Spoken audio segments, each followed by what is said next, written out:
किसानों के कुरुक्षेत्र पड़ाव का आज दूसरा दिन। किसानों ने की प्रेस वार्ता। 26 मार्च को गवर्नर को राष्ट्रपति के नाम ज्ञापन देंगे किसान।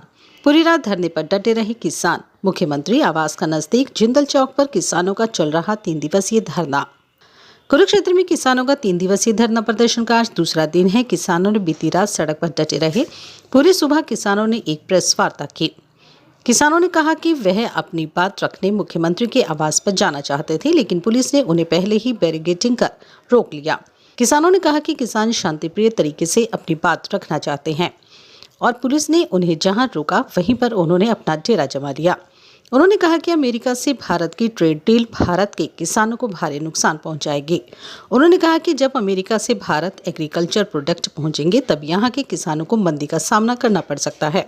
उनका कहना है कि ट्रेड डील किसानों की रोजी रोटी पर मुसीबत बनकर टूटेगी। किसानों ने बिजली के स्मार्ट मीटर को लेकर भी चिंता जाहिर की। उन्होंने कहा कि जब से नए मीटर लगे हैं तब से बिजली के बिलों में बढ़ोतरी हुई है। अगर स्मार्ट मीटर लग जाएंगे तो और अधिक महंगाई का सामना किसानों को करना पड़ सकता है। इसी के साथ किसानों ने बुढ़ापा पेंशन और मजदूरों से जुड़े मुद्दों की भी उठाया।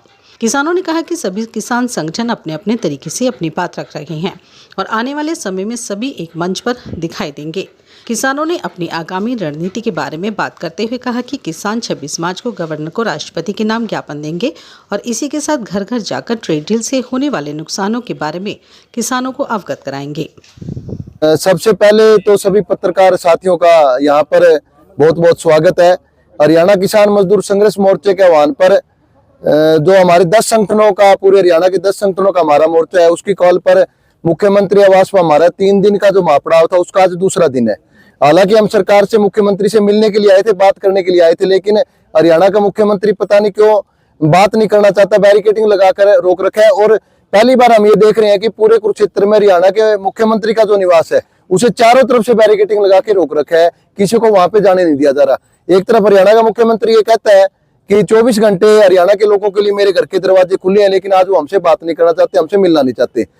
दूसरा, हमारी जो मांगे थी, जिन मांगों को लेकर हमने ये महापड़ाव, 3 दिन का जो महापड़ाव हमने रखा है, कि पहली बार देश की आजादी के बाद में ये हो रहा है कि भारत की सरकार वाशिंगटन से चल रही है, अमेरिका से चल रही है। भारत का प्रधानमंत्री ट्रंप, भारत का प्रधानमंत्री मोदी, ट्रंप जो अमेरिका के राष्ट्रपति है, वो जो फैसले कर रहा है वही लागू कर रहे हैं। ट्रेड डील जो भारत सरकार और अमेरिका की सरकार के मध्य में हुई, वो खेती सेक्टर को बर्बाद कर देगी। अकेले खेती सेक्टर को नहीं, वो भारत की अर्थव्यवस्था को पूरी तरह तहस नहस कर देगी। हमारी पहली ये मांग थी कि ट्रेड डील को फौरी तौर पर रद्द किया जाए। दूसरा, किसान मजदूर को कर्जा मुक्त करने की मांग को लेकर हमारा ये महापड़ाव है। तीसरा, जो ज्यादा बारिश के कारण फसल खराब हुई है उसके बीमा के लिए मुआवजे की मांग को लेकर बुढ़ापा पेंशन जो हरियाणा में काटी जा रही है। हरियाणा का मुख्यमंत्री प्रेस में हंस के ये बोल रहे हैं कि किसी की भी पेंशन नहीं कटी है, लेकिन कोई गांव ऐसा नहीं बचा जहाँ पे 10-10, 20-20, 30-30 बुजुर्गों की पेंशन ये कह के निकाट दे कि आपकी सालाना इनकम 3-3.5 लाख रुपए आपकी फैमिली आईडी में आ गई है। फैमिली आईडी जो कागजों का एक जंजाल है, उसमें उलझा के लोगों को रखा हुआ है। और भी हमारी बहुत सी मांगे, इन मांगों को लेकर हरियाणा किसान मजदूर संघर्ष मोर्चा के आह्वान पर हमने ये 3 दिन का महापड़ाव रखा है। 3 दिन का हमारा ये धरना है और कल हम इसे दिन में ठीक 12-1 बजे हम यहाँ इसे समाप्त करेंगे। हम क्या चाहते हैं कि हरियाणा का मुख्यमंत्री हमसे बात करें, किसानी मुद्दों को लेकर, मजदूर मुद्दों को लेकर हमसे बात करें। हम चाहते हैं कि मनरेगा का काम भी दोबारा शुरू हो। पिछले 1-2 साल से गाँव में मनरेगा का काम पूरी तौर पर बंद है, वो काम भी दोबारा शुरू हो। ये भी हमारा एक मुख्य मुद्दा है। और इस महापड़ाव में अकेले किसानी मजदूरों की भी बड़ी हाजिरी शामिल हुई है इस धरने में। तीसरा, हम ये कहना चाहते हैं कि आज शाम को कुरुक्षेत्र में हम पैदल मार्च करेंगे, मशाल मार्च निकालेंगे। हम कल ये समाप्त करेंगे। उससे पहले हम चाहते हैं हरियाणा का मुख्यमंत्री हमसे बात करें। और इस महापड़ाव के बाद में हरियाणा किसान मजदूर संघर्ष मोर्चे के हमने आगे के जो प्रोग्राम तय किए हुए, हमारे साथी अमरजीत मोड़ी वो आपके सामने अपनी बात रखेंगे। किसी से बात हुई जी? किसी अधिकारी, किसी कर्मचारी, किसी नेता से बातचीत हुई कोई आपकी कल पूरा दिन? किसी के साथ कोई बात नहीं हुई, ना ही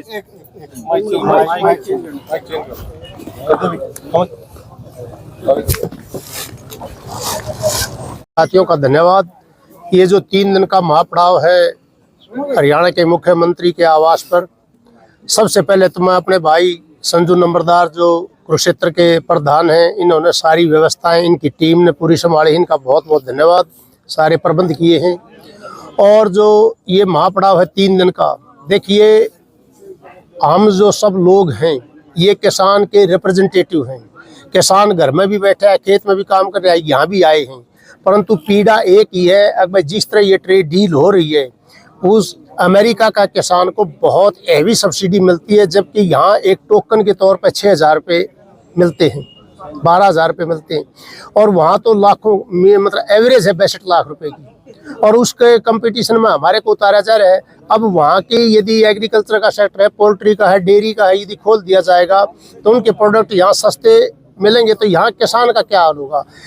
सही मायने में नक्सल ये है, यदि ये ट्रेड डील लागू होती है, इम्प्लीमेंट होती है, तो हिंदुस्तान का किसान तबाह हो जाएगा।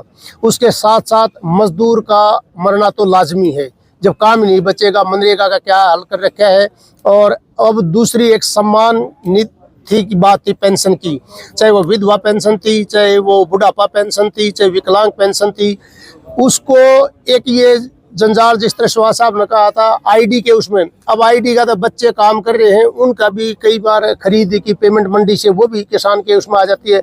सबको जोड़ करके एक जंजाल पता है, जबकि बुढ़ापा पेंशन हर बुजुर्ग के लिए एक सम्मान का वो था। तो हम ये भी कहना चाहेंगे कि भाई ये पेंशन, चाहे विकलांग की पेंशन है, चाहे बुढ़ापा पेंशन है, चाहे विधवा पेंशन है, इसको आय से न जोड़ के सबको समान वितरण किया जाए और मजदूर का ख्याल किसान के साथ रखा जाए। अभी साथी छत्रपाल अपनी बात रखेंगे।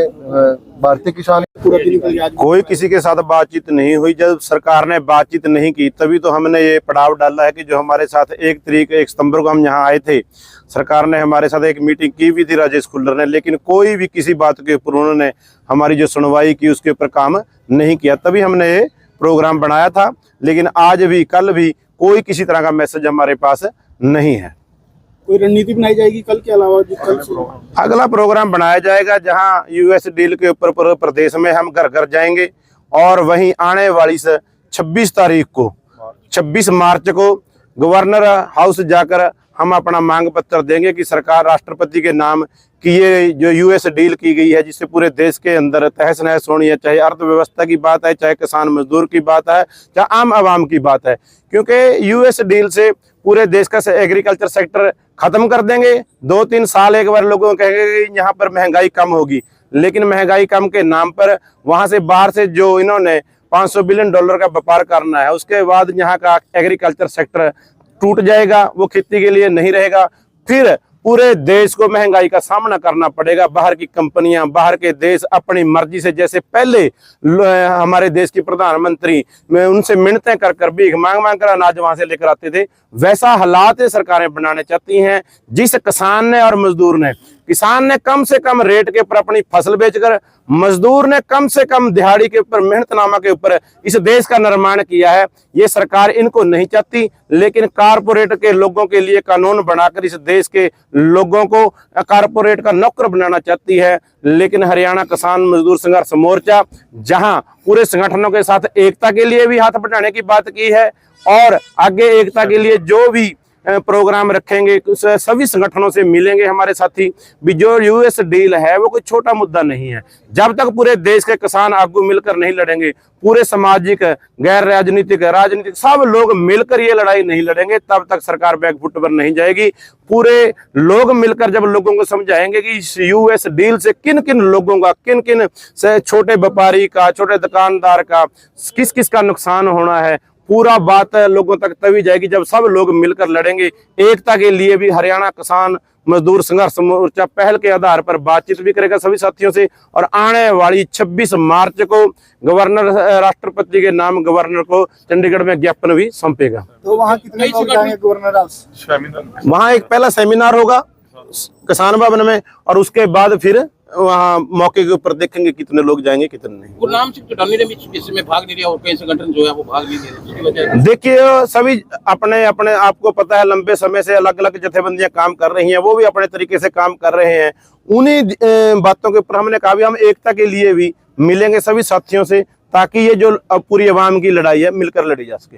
गुरनाम सिंह चौटानी एक बड़ी रैली करने जा रहे हैं 23 मार्च। अच्छी बात है, सभी साथियों को लड़ना चाहिए।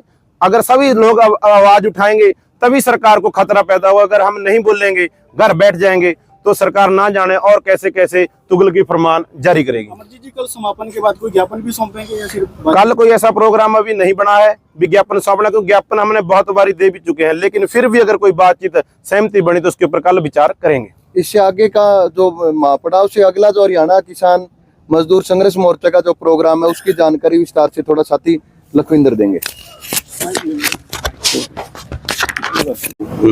पत्रकार दोस्तों, ये जो महापड़ाव 3 दिवसीय रखा गया है, ये केंद्र और राज्य सरकार के प्रति जो हमारे हरियाणा किसान मजदूर मोर्चा के किसानों की मजदूरों की मांगों को लेकर रखा गया है।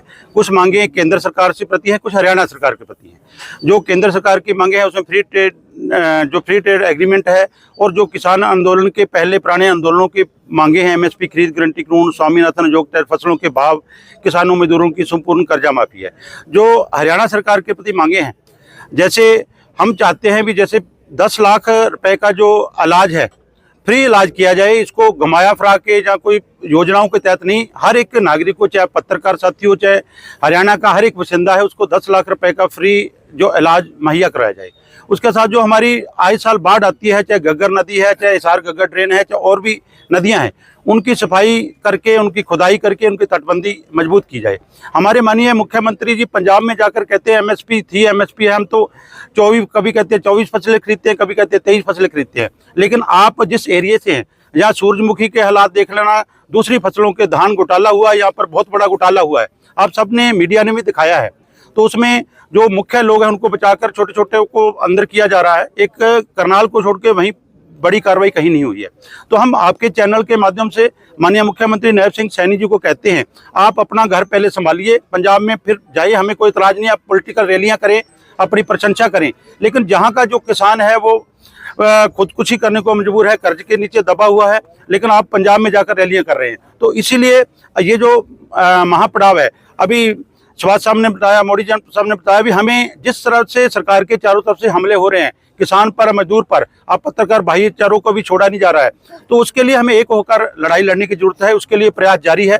आज भी जो है रात वाली मीटिंग हुई थी, अब भी हुई थी, अब आगे भी करेंगे। तो सभी जगह हम पहुंच करेंगे। जो आपके सवाल है वो सारी जनता के सवाल है, हर एक किसान के सवाल है, उन सवालों पर और आज की जरूरत को देखते हुए एक होकर हम लड़ाई लड़ेंगे। तो हम आपके चैनल के माध्यम से माननीय प्रधानमंत्री जो कहते हैं, आपको किसी से दबने की, डरने की जरूरत नहीं है। मोदी से इतना क्यों डरते हो, अपने ट्रंप से क्यों डरते हो? आप 145 करोड़ के करीब भारतीय आपके साथ हैं। अगर आप देश के लिए लड़ो तो ट्रंप अपने देश के लिए लड़ रहा है। वो वहां का कृषि सचिव बोल रही है कि हमारे किसानों को $1 बिलियन का फायदा होगा अगर भारत की मंडी खुलती है। तो इसलिए मोदी जी को डरने की जरूरत नहीं है। आप इतने बड़े देश के मुखिया हो, तो आप एक छोटी सी डर के वजह से पूरे देश को गिरवी रख रहे हैं कॉर्पोरेट हाथ में, अमेरिका के हाथ में। ये कभी भी किसान और आवाम सहन नहीं करे। ये जो केस है आंदोलन को लेकर, जिनकी बार बार बात होती है, कितने केस पेंडिंग है आंदोलन से? देखिए, जो हमारी 9 सितंबर को हरियाणा सरकार के खुल्लर साहब की अध्यक्षता में मीटिंग हुई थी, उसमें सभी साथियों ने रखे थे। अभी ज्यादा केस नहीं है, लेकिन थोड़े केस हैं जो उनको जानबूझ के, एक तो मवाद साइड के केस हैं, कुछ हमारे पगड़ी समाल जट्टा के और हमारी जत्थेबंदी के जब इलेक्शन था उस समय में हम अपनी सवाल कर रहे थे, सवाल पूछते थे, तो आगे से जो उन्होंने हमारे ऊपर मुकदमे दर्ज किए हैं और भी कई जगह पर केस है, उन सभी मुकदमों की लिस्ट है जो दे दी है। पहली बात तो लिस्ट देने की जरूरत नहीं है। जिस सरकार ने मुकदमे दर्ज किए उसके पास खुद लिस्ट है, वो अपने आप देख लेंगे किस किस किसान को कहां कहां फंसा रखा है, कौन कौन के केस में रख रखा है, वो अपने आप उसको रद्द करना चाहिए। लगा सर, पूरा हो जाए।